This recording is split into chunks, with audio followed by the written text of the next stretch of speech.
पर्यंत खरंच माहीत नव्हतं. तर आम्ही सुद्धा कसं होतं, बऱ्याचदा आम्ही तुमचं मेडिटेशन घेतो.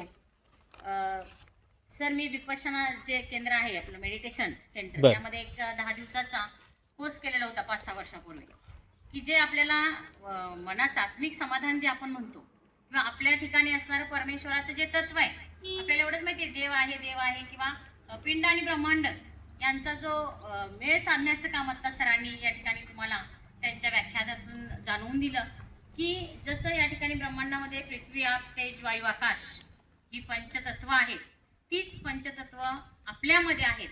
आणि याची जाणीव किंवा याचं असणारं जे शेवटी आपण जे म्हणतो या पंचतत्वामध्ये जे विलीन होतात, ज्यातून निर्मिती झाली त्यामध्येच ते नंतर विलीन होतात. आणि तोपर्यंत असणारा जो आपला प्रवास आहे तो म्हणजे खरोखरच अतिशय सुंदर असा झाला पाहिजे. त्या देवाची किंवा त्या आत्मिक ज्या शक्ती आहे त्याची जाणीव आपल्या ठिकाणी असली पाहिजे. ही गोष्ट या विद्यार्थी दशेतच अतिशय महत्त्वाची आहे. सरांनी आत्ता सांगितलं की अभ्यासावर लक्ष केंद्रित करायचं असेल तर तुम्हाला तुमच्या स्वतःच्या ठिकाणी किंवा स्वची जाणीव, स्वतःमध्ये असणारी जी आत्मशक्ती आहे त्याची जाणीव होणं आणि ती एकाग्र करून ती चांगल्या कामाला लावणं, त्या अभ्यासाकडे या ठिकाणी आपण वळणं हे खूप महत्त्वाचं आहे. आज याची काळाची खरोखरच गरज आहे सर.